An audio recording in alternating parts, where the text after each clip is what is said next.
No, the original kelim. We're talking the original kelims, not the original kelims. That was the first. He didn't have the menorah, and he didn't have. No, that's already by Shani. No, Hashverosh was Rishon. Hashverosh was Rishon. And by the way, since we're on Purim, we should go over the timeline. You did right or no? Go on and see if it's working. It's all good. 5,000 people watching. What do you want? It gets recorded. By the way, you'd be surprised. Mordechai will attest that people watch this later. Yeah. By the way, live. I don't think anyone really watches it live. I think it's great. No one watches it live. The shorts are cool. That's what you let's see. Monday 10 o'clock. Monday 10 o'clock. Yeah. I didn't get what you're saying. So Okay. It says Let's focus. Right, so they had a mishteh with the kilim with Kelim Rishon. Rishon, Okay, but they didn't have. But the main kelim, the aron was hidden. They don't have the aron. Aron is not a kli. That's true. But the kelim were hidden. It says kelim b'kedushaten. I don't know if you look at Menachot, it'll tell you. If you want to look it up, hold on. I have it over there. If you want to check, I have it right there. You can look. We'll look at it after. What? Because it says what he hid. It said what he hid. Oh, Okay. So those are still standing, but the bayit was destroyed. Why was the Beit HaMikdash destroyed?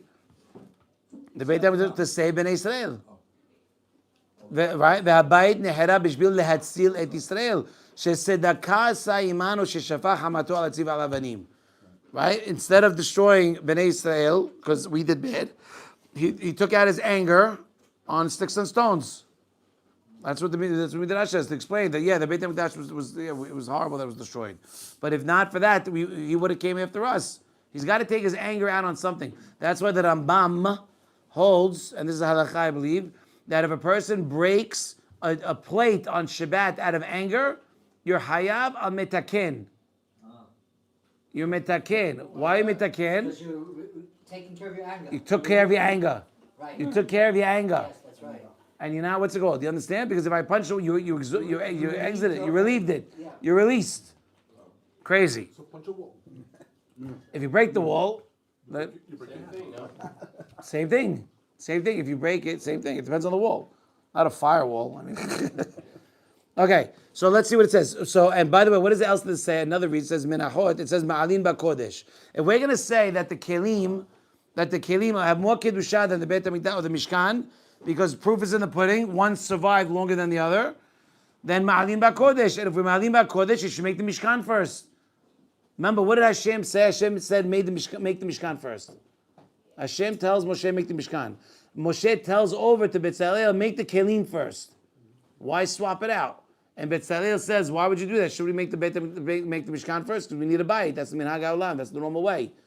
So if we know that if we're going to say that the kelim have more kedusha than the Mishkan itself, right? Then what do we ma'alin ba kodesh ve'en moridin, which means you go up in kodesh. You go up in kodesh. You don't go down. So what do? You make the thing that's the least kadosh first, and then you go to the next. And the last one is going to be the most kadosh, which would be the kelim, because you're making the Mishkan according to God. Mishkan, Aron, kelim, vessels. So you have Mishkan, you have the Aron, you have the vessels. Okay, those are the three things. And so that's one way to look at it. There's another way to look at it. So right now we found a way to say that the kelim are more valuable or more kadosh than the, what's it called? Oh! 10-second rule. 10-second rule. Pick it up. 15-second rule. No, it's a 25-second rule. It just became a 35-second rule. It's kapara. Just say Gamzu. Gamzu tova, that it wasn't someone's head. Exactly. So, however, we have another way we can look at it. That the Kedusha, the Mishkan, and the Mikdash.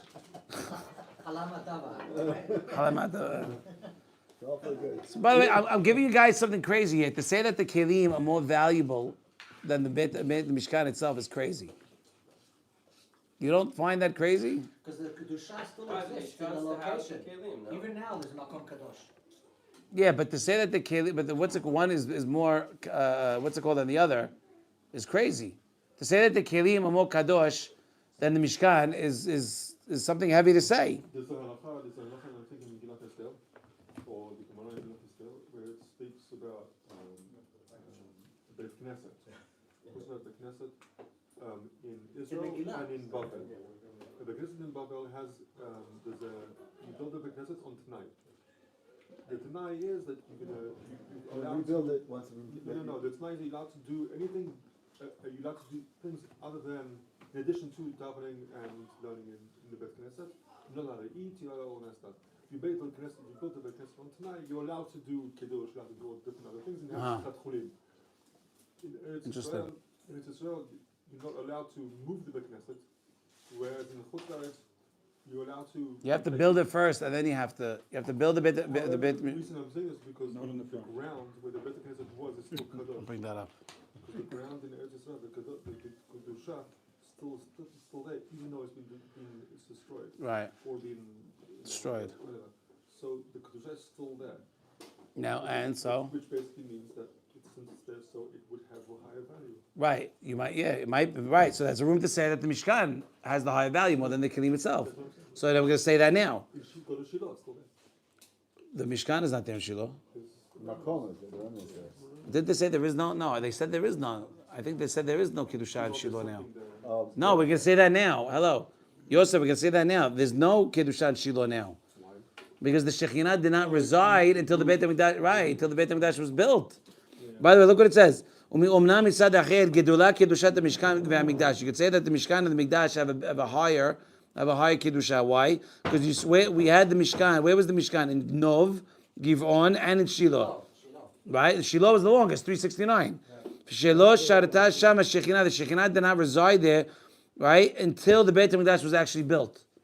Then the Shekhinah came down. When Shlomo HaMelech built the Beit HaMikdash, that's when it came down. So no Shekhinah in the Mishkan? What's the word? Not in Shiloh. No, not like that. There was Shekhinah. They couldn't do Kabbanot if there was no Shekhinah. You could have, no, that's not true, Mordechai. You could have a bima while the Mishkan in Shiloh was up. Obama. Bama, yeah. Bima is what we're saying. Obama. Yes, you can have a bima. What Obama one? When the Mishkan was erected, you can. Yeah. When the Beit HaMikdash was built, you cannot. That was taken away. Just Yeah. spray it away from the food. Move the food away. How's it? Listen, it's right there. I see it. There's a backup chillin', I'm gonna go put it in the oven now. That's true. I really get We it. have a backup chillin'. Wow, look how Hashem works. We have a backup Where chillin'. the waiters do it, you know, the rest Well, of are we using that? Are we going to use the chillin'? Are you joking? I said maybe the top layer. I don't know. Paul Chaim David. I didn't see anything. That's where you got it. That's where you got the first one from. I just watch the Behind videos David's, at you the made it? restaurants here. They just spray right on the food. Oh, yeah. All right, so let's see. So, okay. Sada Ched, you could say what? That the Kedusha of the Mishkan is bigger, right? Because we know that the Beit HaMikdash wasn't what? Yeah, that was good from him. Therefore, you might think that you might have to make the kelim first because the Beit HaMikdash, the Mishkan, has more Kedusha, right? So maybe it's the house that has more Kedusha over than the kelim. So you could look at it both ways. One way you could say that the Mishkan is greater, and one way it's higher in Kedusha. And the other way you could say the other one's higher in Kedusha. The kelim are higher in Kedusha. Okay? Now the question is, how did Moshe Rabbeinu actually see it? How did he look at it? So we have a Gemaran Sotah. Tet Amud Aleph. It says Moshe and David. Anything they built would the Sonei Yisrael would not have a chance to destroy it forever. Okay? Let's read inside. Moshe ודוד לא שתו שונאיהם במעשה ידיהם. כמו שכתבו המקובלים, the Megaleh Amakot brings, that if Moshe Rabbeinu came into Eretz Yisrael and he built the Beit HaMikdash, the Oivim would never be able to take it, would never be able to destroy it. Right? And by the way, but that's a problem. Because if we're gonna get, can you open the door a little bit? Wow, it's very, very, wow. I'm getting a little dizzy there. What's in that stuff? Open the door, please. Yeah. Okay, just leave it open, it's fine. Yeah, Torah doesn't smell like bleach. So right, that's true too. Oh, very nice. So if the Beit HaMikdash was built by Moshe Rabbeinu, Mr. Bloomberg, then then the enemies would never be able to destroy it. That would be a negative. That's a problem. Because then Hashem would have no way of No export. They got to go after us. We learned that here. I'm going to say it probably, yeah. Okay, Mipnei she'haya yodeya, we knew that Moshe was going to end up dying in the Midbar, and we knew that because of our sins, the Beit HaMikdash was going to get destroyed, and also Mipnei she'ma'alin ba'kodesh, Sarich lasot mitihila mishkan. It makes sense to make the mishkan first, because the mishkan is not going to survive. Why? Because Moshe Rabbeinu is not going to build it. Why can't he build it? Because if he does build it, the enemies can't destroy it. Won't be able to destroy it. If they can't destroy it, then we got to pay the piper. Then Hashem's going to come after us. But if he did, the original plan A was he was coming. Plan A was that he was coming to Israel. That was the plan all along. Until he sinned. Yeah. I have a question which I don't think is connected exactly, but the Hava Amin of saying that the Mishkan is more Kadosh. than the Kelim, to me seems odd if you look at the Aron, which has the Luchot HaBrit. In a sense of like, what else could be more Kadosh than that? So I'll tell you something crazy. If you look at the halachot, what is an Aron? Aron is tachshite mitzvah. Or tachshite kedusha. Like Tashmish Kusha. Tashmish or fine, call it tashmish, right. No, it's called machshirin Right. in the Gemara. It's like tzitzit. Yeah, right. So the Aron, what are you allowed to do with that Aron that's been housing the Sefer Torah? What can you and what can't you do with it? Okay, so you're comparing the Aron. So the Rambam actually lists the order, what you're allowed and what you're not allowed to do with each item. Right, Megillah says that. We went once a year. Megillah, what? We went to once a year. Didn't do anything with it. It doesn't matter. You might assume because it housed. Anyone that touched it died. Anyone that touched it died. You know that in the Sefer. Shemuel Aleph. Small bet. Small bet. Small bet. The Bet. Aron was going down. It was about to. Small I bet. studied with my son, that's why. It was about to topple, right? And they were Right, holding it to the- right. That's where they're moving it from and then they ended up going to Shiloh instead. Right. Right. It's crazy. So the question is, so again, if Moshe Rabbeinu builds it, it can't get destroyed. If it can't get destroyed, Sasha, then we're in trouble because if we have sins, then we can't pay for it. Then Hashem's coming after us. No collateral. If God forbid something goes wrong, you take the collateral. God forbid. Okay, but they don't come after you. It's not the mob. You know what I mean? So therefore, we're saying so that's why the Mishkan had to be made first, because we know Ma'alim B'Kodesh, and the Kelim are going to end up outlasting the Mishkan itself, which means at the end of the day, it's going to have more Kiddusha, because it's going to last longer. Because that explains why Hashem said Mishkan first. So now, but Moshe Rabbeinu Switched. was hoping to get in. Hail Mary, I'm gonna give it a shot. We'll figure it out. Don't worry, we'll make it work. We're trying. It's not the first time that the Zera Shimshon keeps on repeating this whole idea that Moshe Rabbeinu has like multiple ways to try to get that. We do, but he did. I'm saying like he keeps on trying in different ways. Like in the last 6 Parshiyot, he always mentions some sort of way that Moshe Rabbeinu tries to get into Eretz Yisrael or fails. Or It's crazy. It's know? crazy. It's crazy. So Moshe היה מצפה להכניס לארץ ישראל. והיה יודע שלא ישלטו האויבים במעשה ידיו, right? And he knew that once he goes in, that nothing's going to happen. Because if he's able to build the Beit HaMikdash, then he'll be, then we're good. The Beit HaMikdash will stay. We'll constantly be giving the Korban HaTamid, and we're okay. Korban HaTamid, right? But That's what we said, that we were concerned that if the oh no, that was the. If they come after us, if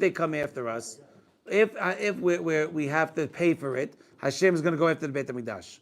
If Moshe Rabbeinu builds the Beit HaMikdash, then we got nothing to hold on to. Right, but now you just said that we could do the korbanot, and maybe that would. That's what Moshe is saying. That's what Moshe is saying. So that's why Moshe said, make the kelim first, and then the Aaron, and then the Mishkan. And Betzalel did not want to explain, because Betzalel knew. Betzalel knew what was really going on. Ubetzalel lo ratza lehashiv al ze beferush. He didn't want to tell him outright that we can't build it because he ain't going in, and it ain't going to work. That's wwhy I used the minhag. Ho'il she'adavar talui b'mitato shel Moshe. It's contingent on Moshe's death. Ela heshilo minhag haolam. No, it's the normal way of the world. Normal way of the world that you get the house and then you worry about the kid. Then you worry about the kelim.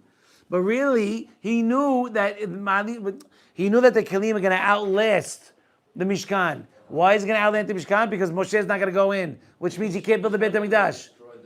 What? Yeah, by the Pilishtim. Mashemam. Yeah. They destroyed the Mishkan. It wasn't replaced by the Beit? No. Yeah, they destroyed the Mishkan. Who did something? The Pilishtim destroyed the Mishkan. The same. Yeah. Yes, did. I believe they are.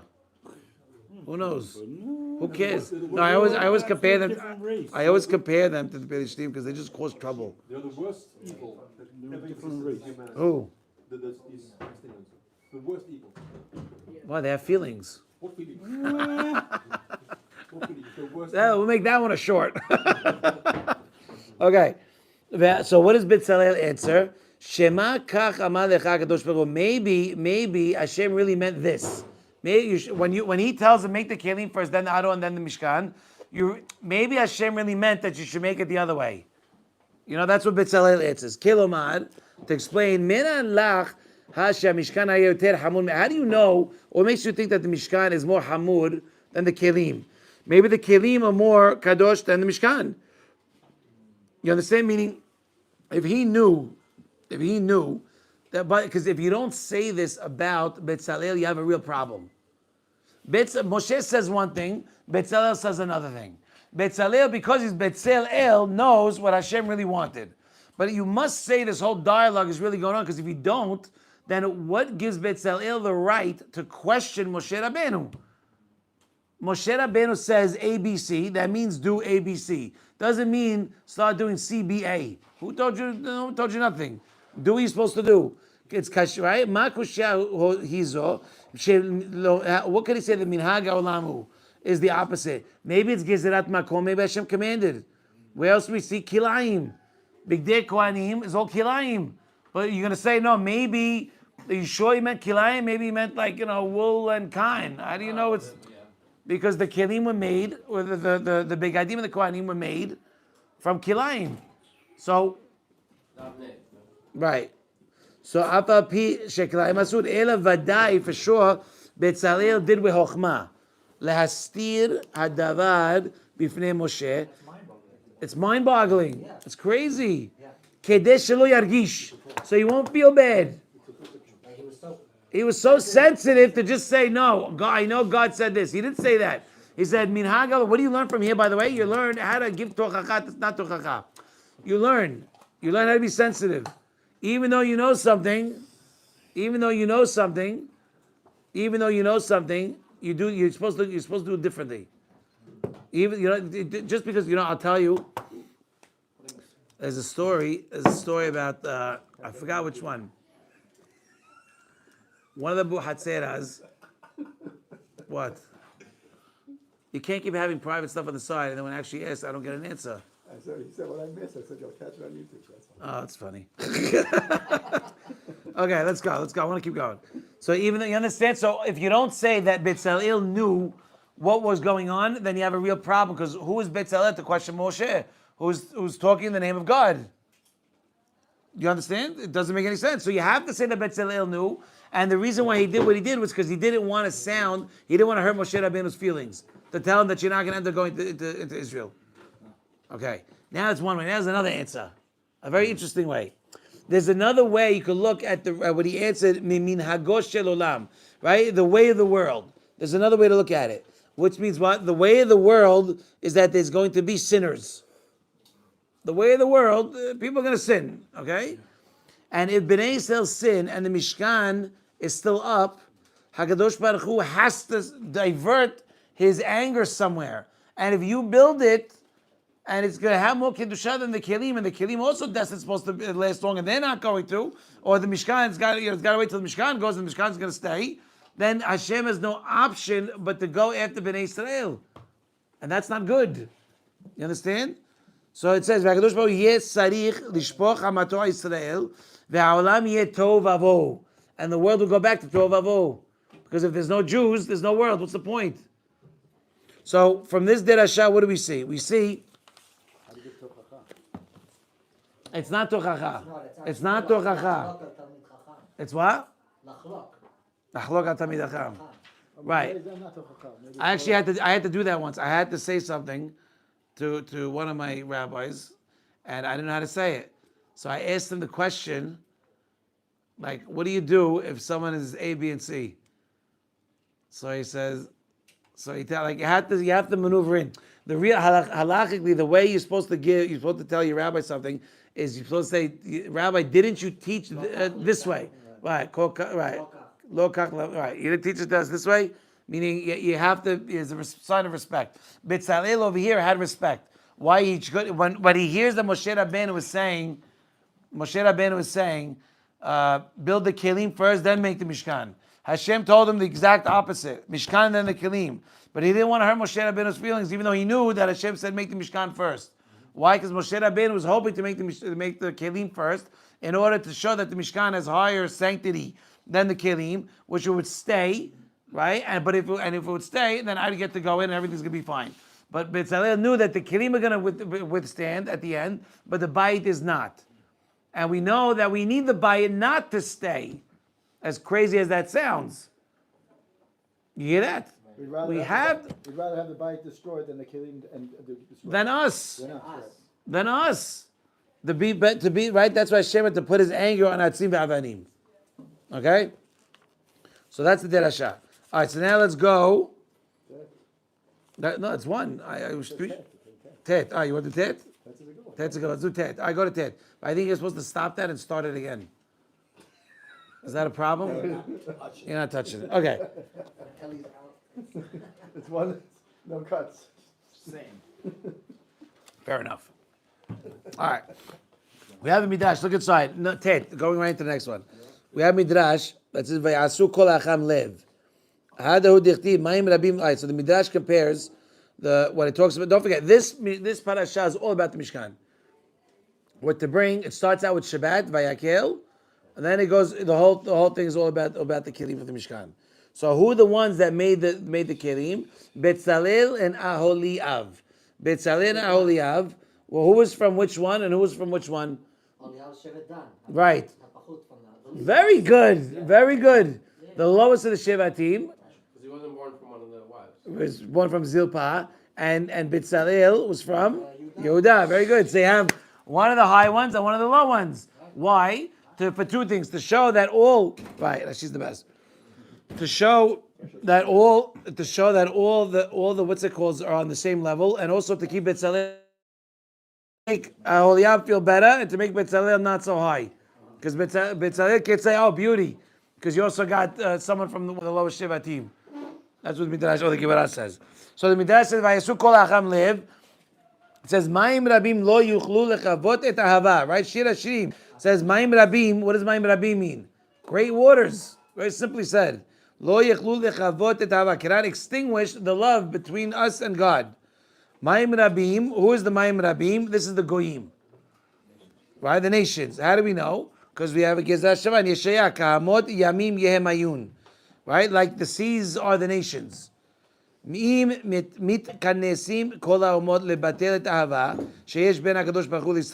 the goyim want to come together and try to fight, or and lebatel, what lebatel means to nullify the love between God and Bnei Israel, enam yechulim, extinguish.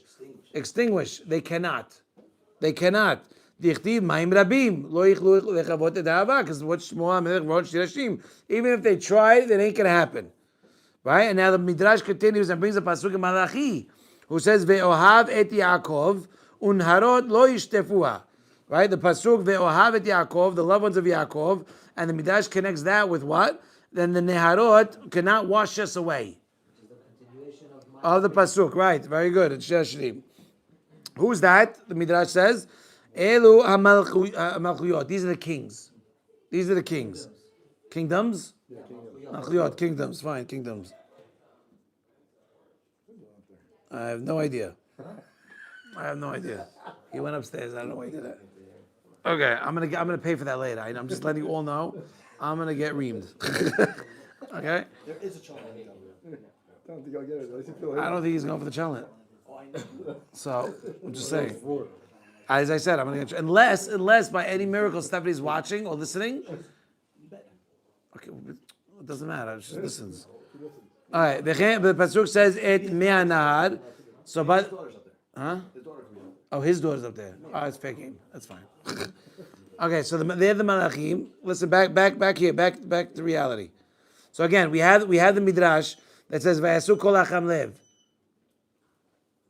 Vibrating. It says vayasu kol acham lev. Right? He brings the pasuk ma'im rabim lo yichlu lechavot et hava unharot lo yishtafuha. So it breaks it down. It says who's who. It says all Ma'im Rabim are the Goyim. The Goyim, if all the nations try to come together and extinguish the love between us and HaKadosh Baruch Hu, they won't be able to. Right? And the continuation of the Pasuk, Unharo lo yishtefuha, is talking about the kingdoms. That the kingdoms themselves will not be able to wash us away. Like who? Like Melech Ashur, like all these other kings that tried to remove us and tried to kill us. Now, there's a very good question, is how would you think, for a second, the word in the Midrash is very strange. Why would it say that the nations would be able to extinguish the love? The love is not physical. It's not tangible. It's a feeling. You can't say levatel ahava. It doesn't make sense. You want to destroy us physically. Okay, talk about le'abed et b'nei. So that's something. They do that well. They go after us well. But you can't break our spirit. you can't. Yeah, but why would they be right? So why would they not say that you're gonna ruin the love? Don't talk about love. Talk about gufani. Talk about who we are. Right? ובשלמה אם היה אומר, אם מתכנסים כל המות לאבד את ישראל חס ושלום, ניחא שפיר. It makes sense. שזהו דבר שהיה יכולת בידם. That's something that they could try to do. Which they do. בכל דור ודור עומדים עלינו לכלותנו. That's nothing new. We know they have the chance, but why is the Midrash going? Right? The wording of the Midrash is strange. Right? אם לא מחמת הקדוש ברוך הוא לא שבק ולא ישבוק. Right? If it wasn't for הקדוש ברוך הוא, who didn't allow and won't allow, we'd never be here. Let's make that very clear. Nothing about your life is normal. Nothing about your life, nothing about Israel, nothing about the Jews scattered among the nations is something normal. When they asked the guy, the guy who was going to do they didn't end up. There was when the Dead Sea Scrolls were found. They wanted to. They had one guy they wanted to. What's the word? They wanted to examine them to see if they're legit. And the guy was an atheist, a drunk, and possibly a gambler. I don't know. And this guy was at Harvard. Okay, Harvard. It's so amazing how we think Harvard is good. It's but why? Just of course it is. But it's been like that way forever. What makes you think the Goyims?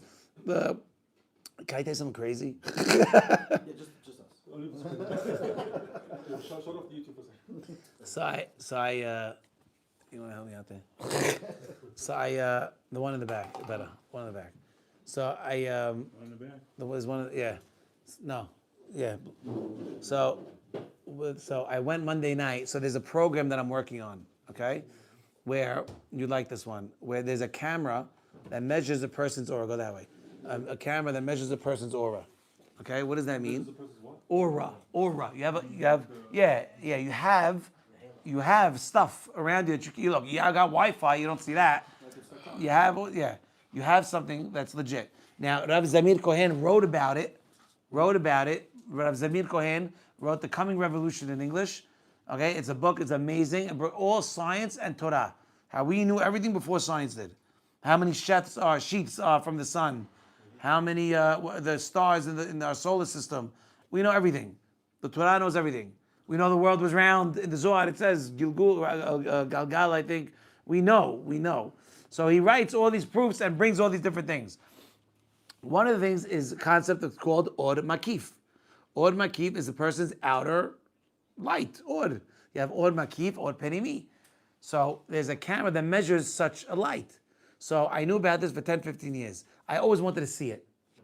Okay. So I saw it Monday night. This Monday night just passed. I tracked down the scientist. His name's Reuven something. Okay? Elad. An hour away. And he sat with us and he showed it to us. And he tells me that he went and he tested. You could test what your light is with tefillin on versus not tefillin on. And then he did with kasher tefillin and then with pasul tefillin. So you can't say color black, leather. You mark one letter off and you put the scroll inside, it's pasul. And they measured it and it's completely off. He told me that he... $5,000. I'm taking donations because I'm trying to buy it. So careful what you wish for because I need help. So he tells me... We have the idea that tefillin doesn't have to be, like, it has like a chazaka of being kasher. No, that's why you don't have to check it. I don't have to check it. but You have to check it. He's saying he purposely put something in puzzle just to know, just to show you that it's not just like a Stammer thing. He's saying he There's purposely. a thing, right? If you wear Yeah. Yeah, no, I don't know. You don't check your tefillin once every 3 years. You check your mezuzot once in 3.5 years. Tefillin Either way, you don't have to, as long as twice you in don't 7 have to years, so 3.5 every 3.5. But the tefillin, you don't have to check, right? It has a like that. So the tefillin, if you have a hazayah, you don't check them because it's not good. You open them, the air and moisture. So now, so he tells me that he got 1,200 atheists, not Hilonim, atheists, to put on tefillin and do this experiment. 1,200. So I tell him, where'd you find 1,200 atheists? So he looks at me with a smile. He goes, university. Emet. I saw it myself with Netilat Yadayim, Zev. Monday night, I went with Asapa, led my friend. We went together, and with the whole thing. He gave us 45 minutes, and in 13 of those 45 minutes, he was on the phone, and he had to leave on the dot. He was very busy. Now we measured the thing. You put your hand on it, it's the camera, the whole thing, and then he tells him, "All right, go do Netilat Yadayim, go wash." So how? Go wash. 1, 1, 2, 2, 3, 3. Comes back, all the numbers improved. Wherever he was holding, because it separates your body, mind, soul. I don't know. So the problem is I have to learn this. Because I wanted to buy it. I need to know where to buy it, which he approved it. But he's not going to show, you can buy it, $5,000. Okay? I'm taking donations because I'm going to try to buy it. I want to go to high schools. And I want to show kids the importance of tefillin, and importance of netilat yadayim, and importance of tzitzit. Why? Why they'll give me the money? You understand? I want this. Why? Because I want to be able to show everybody that there's something that just because you don't understand it doesn't mean it's true. There was one, so he told me it works 9 out of 10. Because you don't see it with your naked eye. With the tzitzit, with the tefillin, he says it works 9 out of 10. He goes, what's the reason? So he goes, there's a reason, but you have to figure it out. I go, what do you mean? He goes, one time, they brought me 10 guys, and one guy didn't show a difference. And they asked, why isn't it working? So he goes, I don't know. So I go, come back tomorrow, go change your clothes and come back. Turned out the guy had some geshtufel on him or whatever. And it says in Shulchan Aruch, if you have so'ah on you, the tefillah don't go nowhere. The tefillah doesn't go anywhere. He had some stuff on him. It was dirty. It was dirty. It was soiled. So that's why it didn't work. Another time, one rabbi sent 4 avrechim to him to test it out. Okay? And 2 of them it worked, and 2 of them it didn't. He said, go to the mikveh, and want to see what the effects of the mikveh. So he goes, so 2 of them showed that the numbers improved, and 2 of them didn't. And they kept pressuring him. Why didn't it work? Why didn't it work? Why didn't it work? Because I'm sorry, numbers didn't work. I couldn't tell you. So they start clapping. 4 guys start clapping. I said, why? Because those 2 didn't go to the mikveh. They tried to sketch, they tried to fake out. It was Monday night. I was there, Monday night.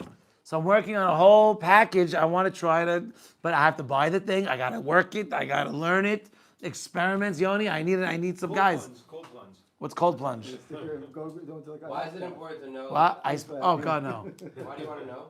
Because I want to take this. Yeah, I want to take this to high schools, and I want to show the teenage boys the value of tefillin.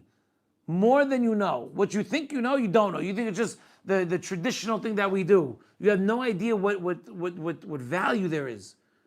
It helps your body. It helps your mind. It helps clear the numbers. It's amazing, by the way. It's a whole thing. It's not so hard, but you got to spend time. But I plan on it.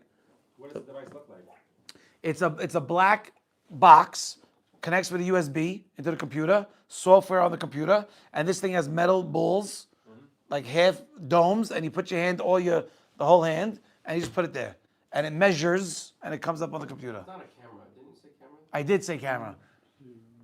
Because there's a camera. I don't know. There's a camera involved also. There's a camera because you could look at it from here or you could look at it on the camera. It senses you through your palm, like you put your palm on it. It senses through camera also. Yes, you put the palm and both. So anyway, let's continue. So we know all Hachmei Lev, they're the ones that made the Mishkan. So Mayim Rabim lo yichlu l'chabot, right? Oh, no way. Mayim Rabim lo yichlu l'chabot et hava. Who is that? You just missed, by the way? You just missed something heavy. You should have came 5 minutes earlier. Right? Boys, am I wrong? Come on. YouTube. YouTube, right? He's got the glow. He's got the glow on him.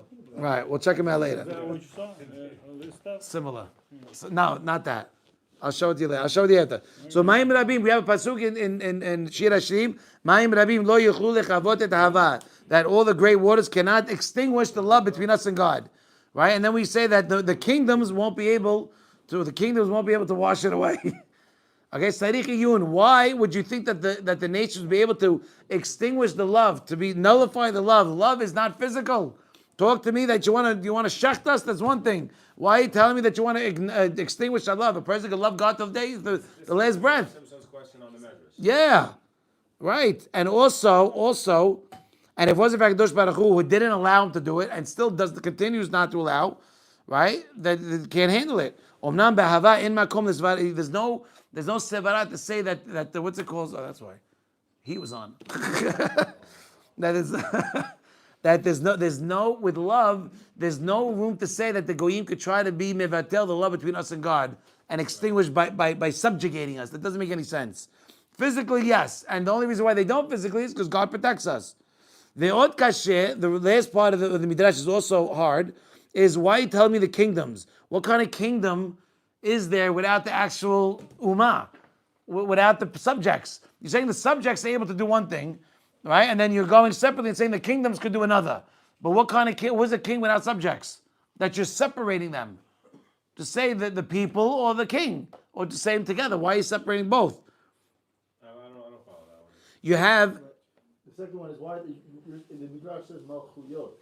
It should be Ummah. It's not, why you're saying is a Malchut versus an Ummah. The difference is one is a kingdom, like the kingdom itself, and one is the nation. Why is the Midrash separating it out? It makes it As sound like Mayim Lavim and now what? Right.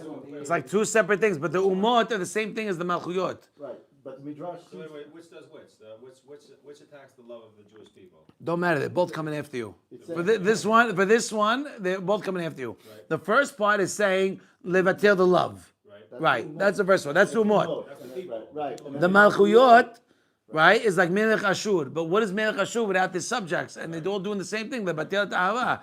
It's all the same thing. Why does he separate them? Why does he separate them? Okay. Now listen. V'yesh lomar. What is this love that we have between us and God? The love is talui in what it says in the Gemara in the beginning in Berachot Het Amud Aleph. Ohev Adonai Sha'arei Sion Mikol Mishkanot Yaakov. Mishkanot Yaakov. That where is God found after the Beit HaMikdash was destroyed? It's found in the place of Beit Midrashot and Beit Knesset that are learning halacha. He stays within 4 amot of people learning halacha. Ohev Hashem Sha'arim Hamsuyanim B'halacha. That are going. What does the Rabbi Meir say? What does the Rabbi Yehuda say? What do the Rishonim say? What does the Harim say? What's Tachlis? What do we do? What does Acham V'Yah hold? Right. Okay, what does Pinei Halacha hold? What's the bottom line? This is the Ahava that it's talking about, right? Because look, the Ahava is Talui again. The way after the Beit HaMikdash was destroyed, okay, where does the Shekhinah rest? Where did the Shekhinah go?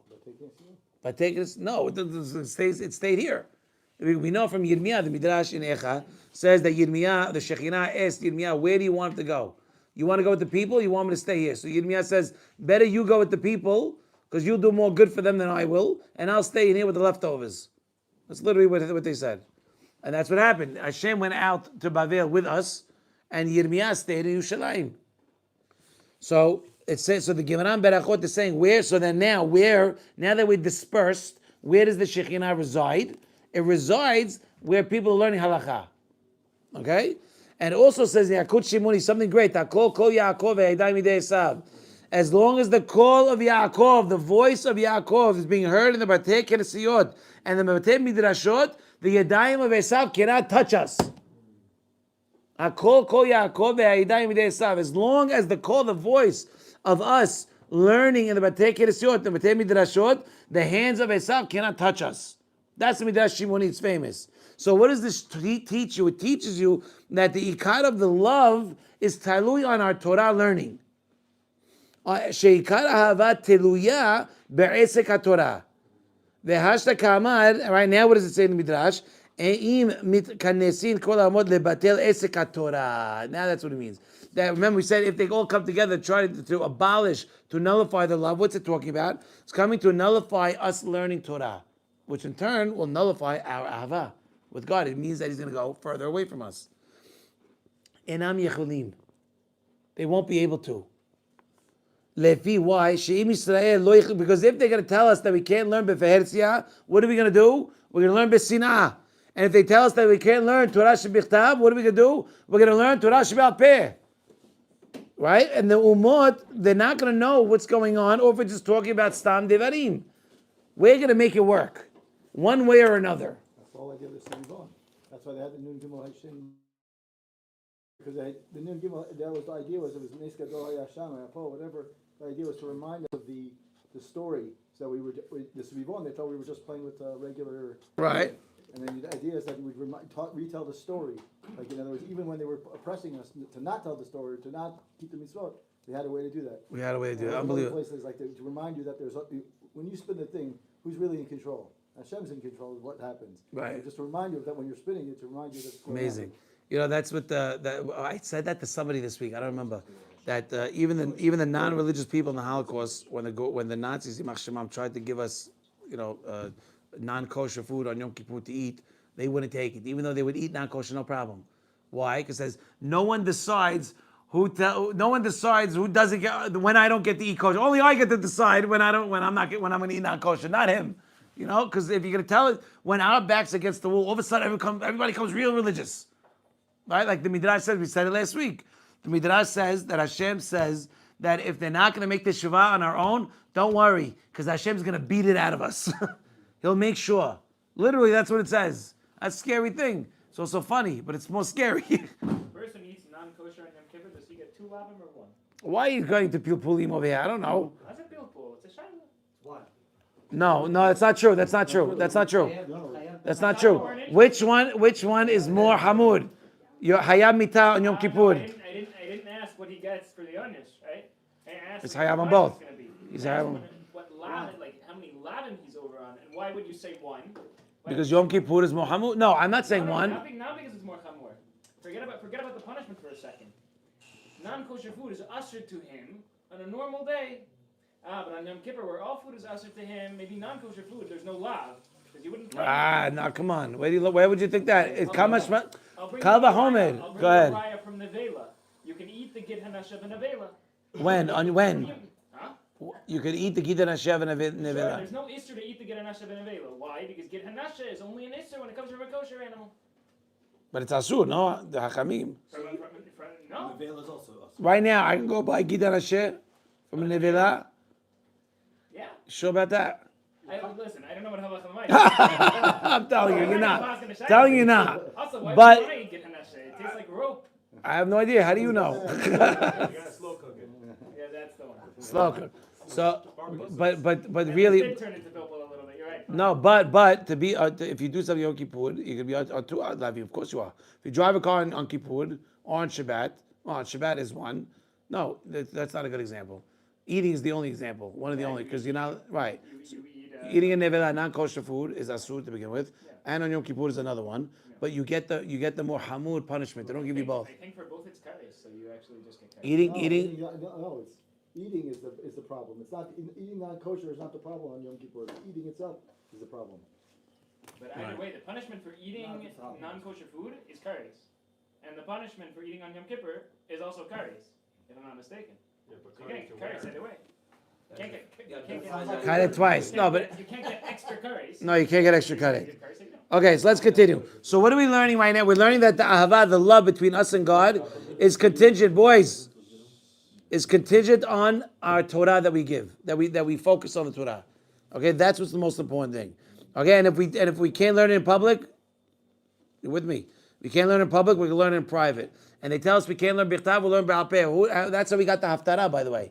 When did we get the Haftarah? Where'd that come from? Because they made a gezerah, you can't learn the 5 books of Moses. So on Shabbat, what do? We read the Navi that's associated or looks to the parasha. That's why every haftarah is similar to the parasha of the week. And what do we do? And so what do we do for that? So now that when the Gezal is Mevatel, you're not going to get rid of the Haftarah. So now we do both. Now we do both. The Gezal is, you're not allowed to read the Hamishah B'Shet Torah. They gave a Gezerah, you're not allowed to read Hamishah B'Shet Torah. I don't know, ask them. They didn't want us to learn they didn't want us to learn the Torah. I see. That was not our Gezerah, their Gezerah. The Goyim said that. And what do we end up doing? So again, no problem. We'll learn Haftarah. That's what we did. We learned Navi. We learned Navi. Okay. The last Perek Pesachim, by the way, I recommend everybody to learn. The last 4 or 5 pages of Pesachim are delish. They're really awesome.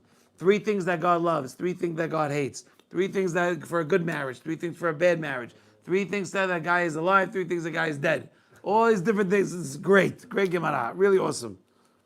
Okay, so at the end, on Kof Yod Bet, what does it say? Rabbi Shimon Bar Yochai learned 5 things from Rabbi Akiva. Now we know that Rabbi Akiva was Rabbi Shimon Bar Yochai's teacher. Okay, after 24,000 students died, he took on 5 students, some say 7, right? And who were they? One of them was Rabbi Shimon Bar Yochai, Rashbi. And you know, just quickly, there's so much to say. There's so much to say. I can go off on 2 tangents now, different ones. The first one is that Rabbi Shimon Bar Yochai, in Rabbi Akiva, no one knew why the 24,000 students died. Okay, as they were all dying one by one, or whatever it was, nobody knew why. Rabbi Akiva didn't know why. Rabbi Akiva never discussed it. Until the Yerushalmi, I think in Berachot, discusses it. And says what?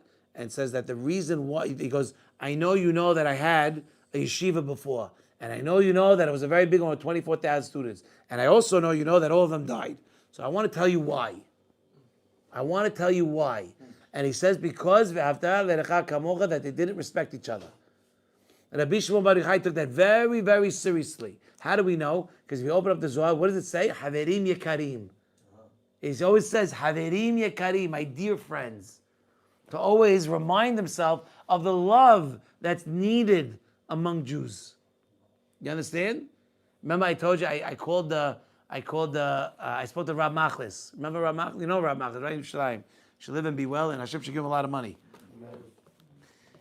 I called him up one time and I said, you don't know Rav Machlis? He has 150 people by his house every Friday night.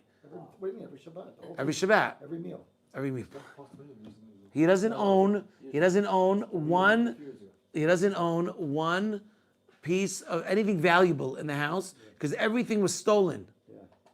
Stolen.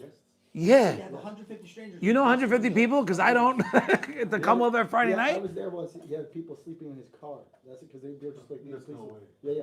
People sleeping in his car. I remember. I was there for the summertime.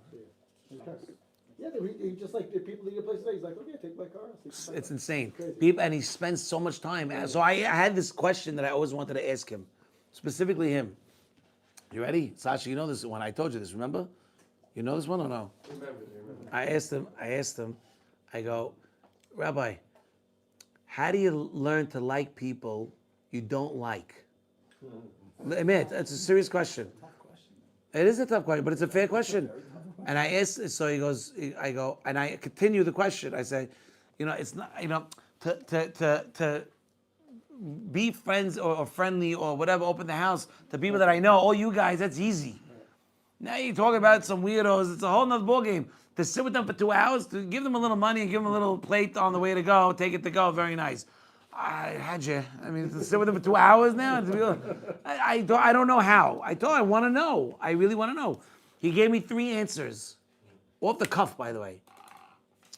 The first answer he gave me was, you don't know what this person dealt with. You have to remember that you don't know what this person dealt with, whatever trauma this guy has for the last 30 years.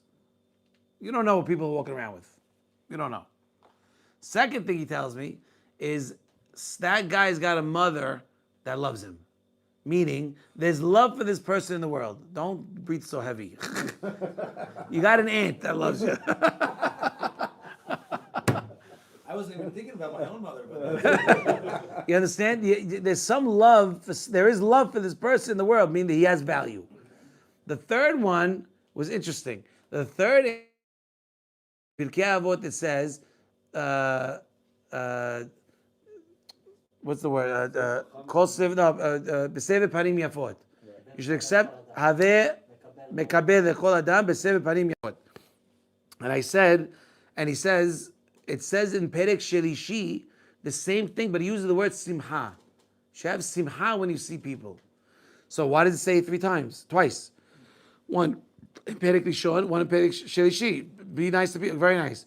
So he says sometimes you have to mekabel panim yafot, and you're not really happy on the inside, but you need to keep with the flow, with the idea I want to get there, and I could say I've done it once or twice. Don't worry, nobody's here.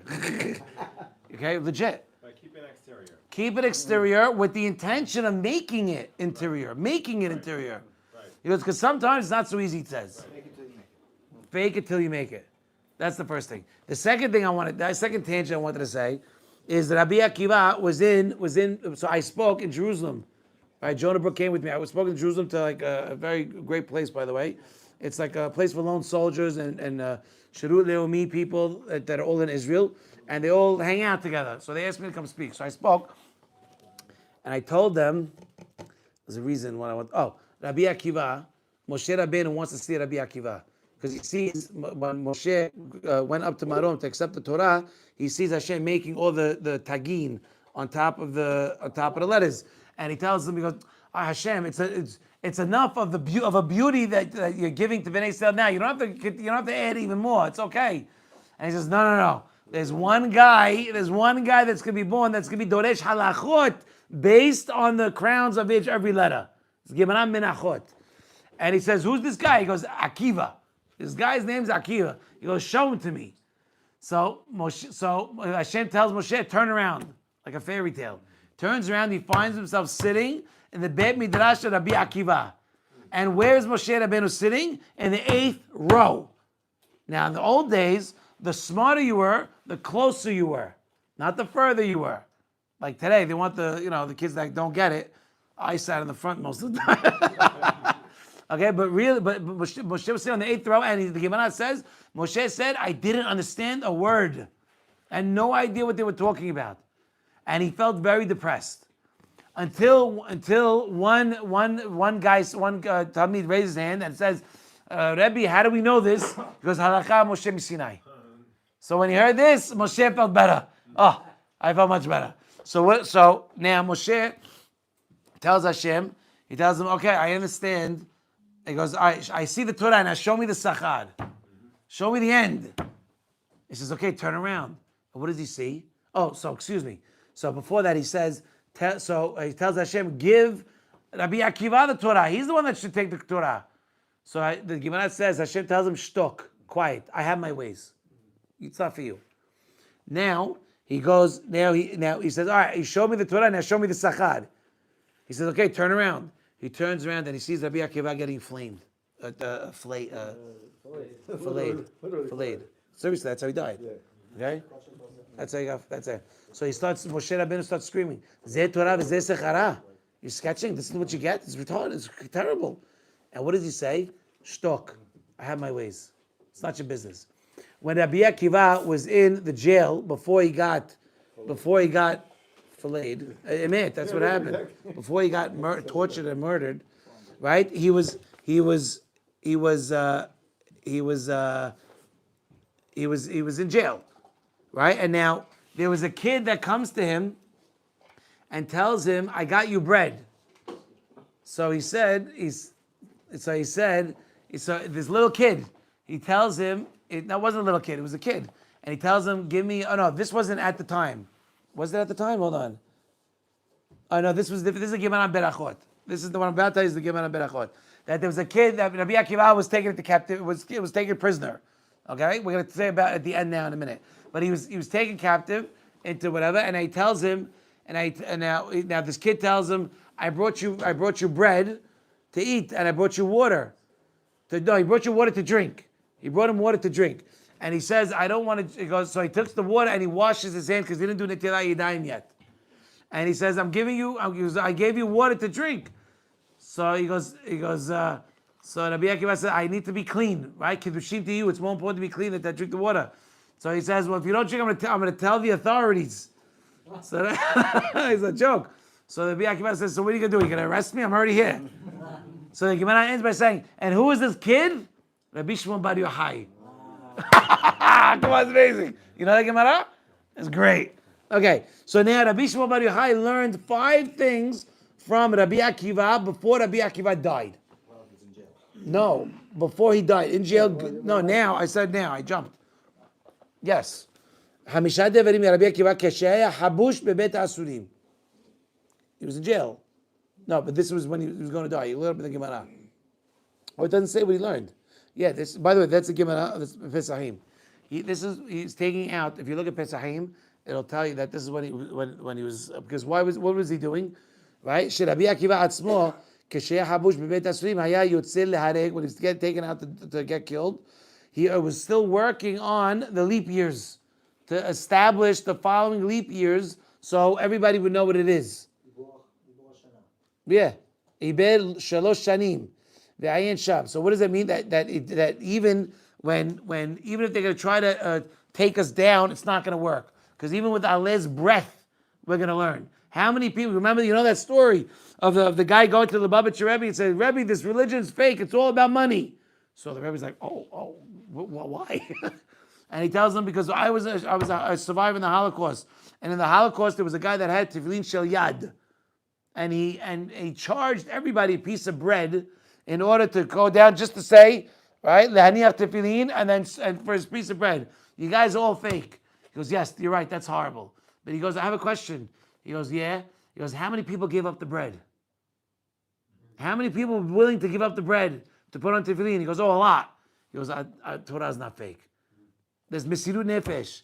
And that's exactly what the Midrash is saying. That even if they're going to try to take us, it ain't going to work. Because no matter what, we're going to prevail. One way or another. God will beat it out of us if he has to, but he's going to get it out of us. And we're all going to come back to the Torah. Rabbi Akiva, even when he was going out to die, he was already working on, and by the way, when he had his last breath, what was his last word? Shema Yisrael, Hashem Elokeinu Hashem Echad. And his Talmidim said, well, Rebbe, it's not the time for this. He goes, my whole life I'm waiting for this. My whole life I'm waiting to die on Kiddush Hashem. You can tell me no? This is it. Right? And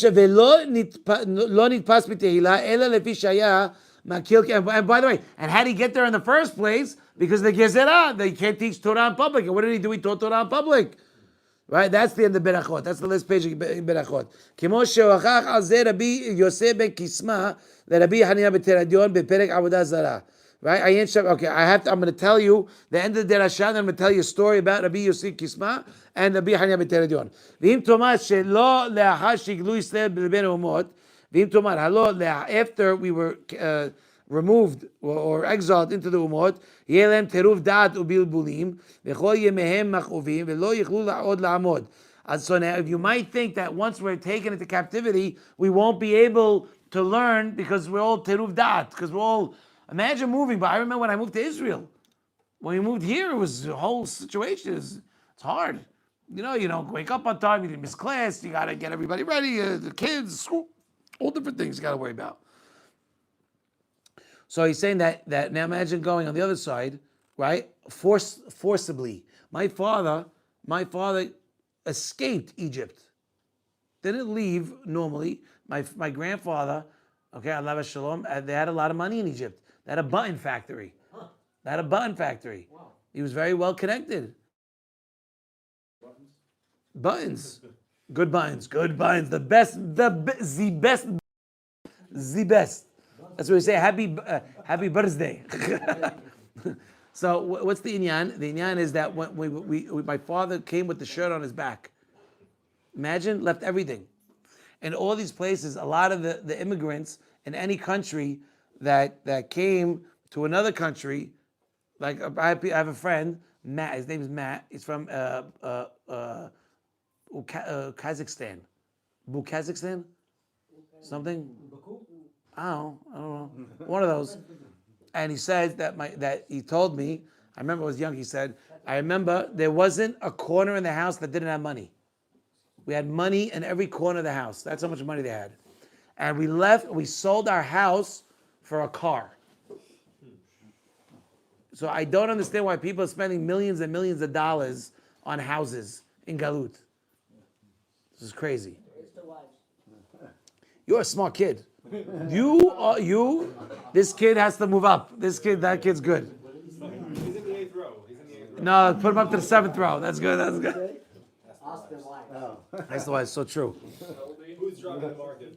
Who drives the market? So what's the difference? He's saying that lo yichlul al zereman unharot lo yishtafua, that the naharot won't be able to wash us away. Why? These are the malchiyot. These are the kingdoms. Why? Like it says in Eruvin, that even if they're going to grab us, right? Even if they're going to grab us and they're going to spread us around and do whatever, lechad dodi netzeh hasadeh. Let's go out to the field and let's go see the Talmidei Chachamim that are still learning inside a Dohak, inside a Galut. They're still going to learn. I know a guy, actually my Havruta, Rabbi Yeloz, knows a guy. I wrote the guy's name down, Ashkenaz guy. Okay? He's a mechanic. He would pray nitz every day, learn 3 hours, then go to work, come back to shul, learn another 3-4 hours. His wife would bring him his dinner in shul. Wow. Okay, and he wrote books, and the guy was a mechanic. It's like all of them. Hafetz Haim at a grocery store. Okay, Rashi was Huh? huh? You go to the shuk every day of the week. The guy see these guys like who are wake up at night, learning all day. They go to work and they're reading Zohar while they're waiting for the guy. Hokli Israel. To say what? So they say that even if that, it's not going to be enough. If all the goyim try to come and oppress us, where we are, it ain't going to happen. If the malchuyot are going to try to oppress us by scattering us, it's still not going to work. And why? How do we know? Because like what says in Eruvin, Lecha dodin etzeh hasadeh. Go to the field and go see what's going on. Bo ve'aracha. I will come with me and I'll show you the Talmidei Chachamim that are learning Torah mitoch hadoch v'sar galut, that are learning through the dohak and the pain of the galut, and they're still learning at night. Okay, but there was a story of I don't remember the rabbi and I don't remember the war. I don't remember much detail, but I remember that there was a rabbi that was lodging at one hotel or motel, and he is learning Torah in the next room. He goes to the next room, he knocks on the door, and who answers the door? A soldier. And he sees that he's learning Gemara, whatever he's learning. He goes, wow, now I understand why Mashiach is not coming, he says. Why? Because once Mashiach comes, we're never going to be able to reap the benefits of such zechuyot, of Torah, of coming and learning. You think it's easy? I know it's not easy coming at 8:30 to learn till 10:30 on a Thursday night at the end of the week. But you have no idea the zechuyot that you guys are getting. You have no idea. No idea. Hey, come on in. Oh my gosh. He came in with books. That's scary stuff. Oh my gosh, you guys look exactly alike. They're not twins, by the way. They're not twins? All right, let's do one more. Let's find one more. Let's find the short one. Only because Gempel's here. Gimel. Oh, let's do Gimel. Boys, let's go to Gimel. Gimel's awesome. Give him some books. What? What? Gimel for Gimpel. Pass this down. You got? But there's Art Scroll also. Art Scroll's good. Wow, this is an honor. Where's the cholent? Oh, check on the cholent. Is it still? What? He's scared. He's scared. Take the gloves. Always hold it from the bottom. What happened? It's okay, man. It's cool. It happens to all of us. When I did a Siyum Masechet. Listen.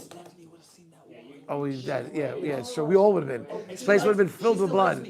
All right. No problem. I won't say nothing. I won't say anything. I said only if she listened. If she listened, then we're both in trouble. I'm just saying. So look. So when I had, I'll tell you quick. When I had I did a Siyum. Okay, I did a Siyum, and I bought a big mazah platter. Okay, $400 worth of mazah, and they Ubered it. They send it in. I pick it up, and it's giant. I picked it up from the top to put my hand under it to hold it. You're supposed to hold it from the bottom. The whole thing falls out in the street. Okay, and I start screaming in the street. No! Literally out loud in the street. No! I'm like, all right, fine. But I go inside. I'm like, what am I supposed to do now? This is crazy. There was 50 people in the house 2 months ago. 50 people in the house. So what do? I call them up and I say, listen, you really need to package it right, this and that. Okay, yes, no, maybe so. They says, well, we're going to make a new batch. We'll send you a new one. Beauty. Now what happens? Now I'm waiting for my father to come, so I want to start the Siyum, but I don't want to do it until he comes. Now there's a couple of rabbis that came, including my rabbi, a couple of big guys there, but I won't start without my father. I won't stop at my father. Now, all the food we ordered also other foods that all came, and they wiped it all out. That's fine. Now, if I would have put out the same type of food, no one's going to go for it because they already had schnitzel sandwiches and whatever.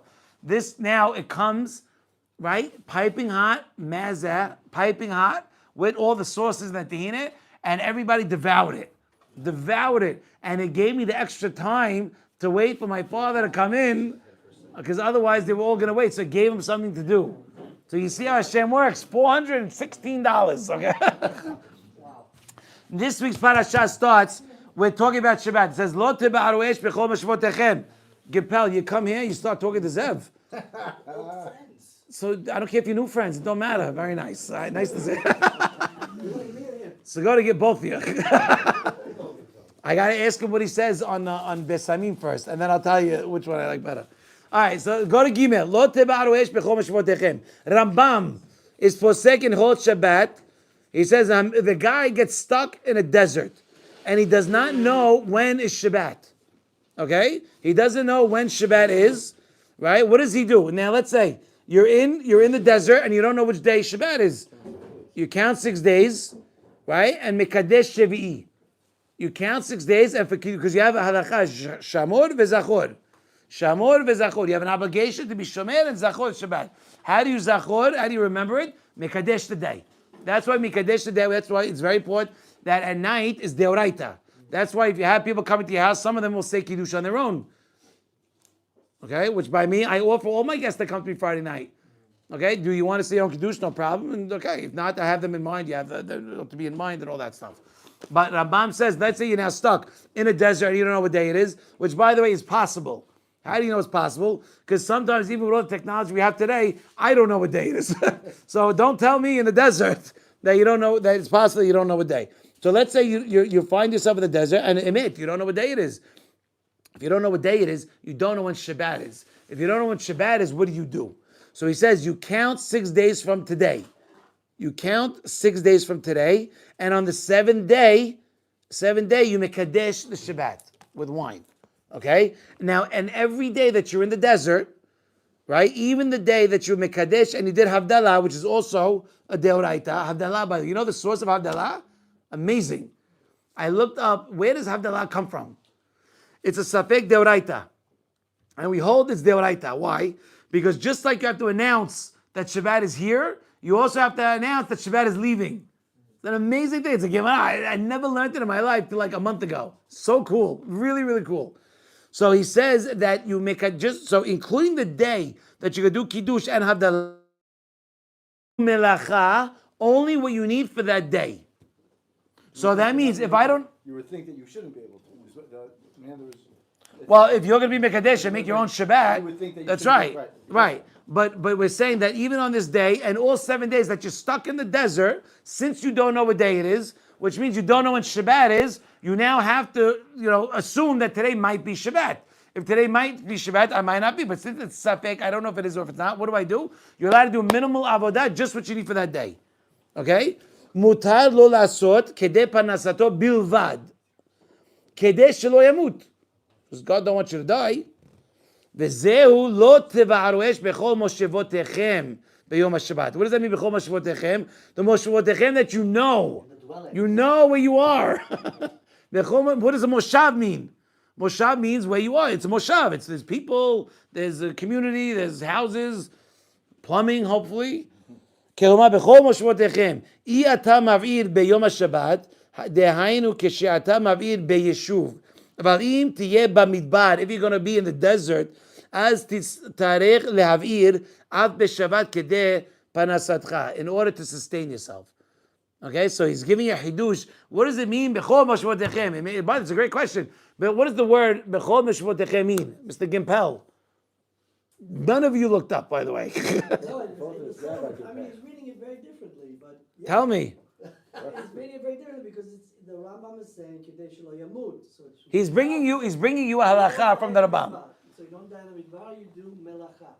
He's taking it differently, saying, no, you could do melacha when you're outside of your yeshuv. When you're in the midbar. No, separate. No, not any. No, that's not true. That's not true. No, first of all, you have to realize that Rambam's halacha, kedei shelo yamut. You're allowed to look at the words. Rambam's words are mutar lo lasot kedei parnasato bilvad. That's very important. Kedei shelo yamut, in order for him not to die. That's halacha l'maaseh. Now, the question is why does it say, don't make a fire bechol moshevotechem, in all your moshav, in all your dwelling places? That means that if it's not in my dwelling places, maybe I'm allowed to make a fire. So the chidush is, that's the chidush, that's what he's bringing. It's not my dwelling place. It's not a dwelling place at all. Yeah, it's not a dwelling place. I mean, like if I'm, you would think that maybe I'm not moshav is like a hotel room. Like if I'm in a hotel, so I should be able to do it. He's like, no. Anywhere there is a moshav, meaning there's a place that people live, you can't do it. In a place where people don't live normally, in the desert, there you can do it. He's explaining how, not to say that the Rambam got to his halacha from this pasuk, but he's saying you could learn out the halacha of the Rambam from this pasuk. Why can't you say that he got it from the pasuk? Maybe he did. Why not? Maybe he did. Maybe he didn't. I'm saying it's not shayach. It's fine if he did. Why The Rambam not? himself could go through the Mishnah Torah and he wouldn't be able to find his own sources. There's stories like that. He went through. He's trying to find. Don't live. Rabbi Yehuda. By the way, Rabbi Yehuda and I see. In life that he hadn't added a Makoros. He's like, oh, and it turns out that what I actually meant was that you have to go and see a Tosefta and Gittin. If I can't find the Makoros for my own sefer, I should probably have written them in. So they say from the stories. Whatever. So Rabbi Yehuda and I see, who wrote all the Mishnayot, learned everything 24 different ways. And it says that some things he forgot 12 of the ways, half the ways he forgot. Till someone else came and reminded him the other 12 ways. It's normal to forget what it's normal. You're not going to, that's why Vishinantam lebanecha is so important. The word Vishinantam, right, is to repeat. It's not just to learn. Repeat, right? Who's smart? Sefer Hasidim says, who's smart? The guy that says, I'm going to learn one halacha a day. And I'm going to repeat that halacha and I'm going to know it cold. There's another story of Rabbi Yochanan in the Gemara where he says, where he was dozing off. In Arabic, it's called namming. You nam. So it's sleeping. The guy was dozing off, and the two rabbis were talking, and one of the rabbis asked, why in Bavel do the rabbi, he asked 3 questions. Why do the rabbis in Bavel dress so nice, and the rabbis in Israel dress like, shluchi, like whatever. So he answered, because the rabbis in Bavel don't have real Torah, and the rabbis in Eretz have real Torah, so they need to get respect out of the clothes. Rabbi Yochanan was sleeping, he woke up, he goes, if you don't know the reason, don't talk. And he says, why? He says, unless you know the halacha as clearly as you know that a person is not allowed to be alone with their sister, sleep with their sister, don't say it. Just like it's asur to be with a person's sister, obviously, you know that sleeping up, sleeping sideways, you know that halacha. If you don't know the halacha that you're being asked about as good as that, don't talk. And he says the reason why that they're like that in Bavel they dress more proper is because Mata Lishma. Mata means city. In their own city, their name is good enough. You say Mordechai Holtz, okay, Naved Daniel, people know who you're talking about. But if you go to Brooklyn and say Mordechai Holtz, they're not going to know. So Mordechai's got to make a name for himself, so he's got to look a little better. You understand? That's the real answer that Yochanan says. So I don't know how we got here. Shimon, you got me on a tangent, and I don't remember how we got here. How the Rambam Dorish. Oh, so because he forgets. A big deal. Everybody forgets. Everybody forgets. Yes, Mr. Kimpel. Your point is saying that the Rambam could derive this halacha. There's nothing wrong with saying that. Of course. It doesn't even make sense out of the psukim. He's saying, in your moshav, that is where you have the real Shabbat. Outside the moshav, the pasuk says that's where you're going to be lo tevaru. Lo tevaru. So the rules aren't as necessarily applicable. So that's why you can be mutar lasod bo on outside because it's not part of the pasuk. Outside is already not part of the pasuk anymore.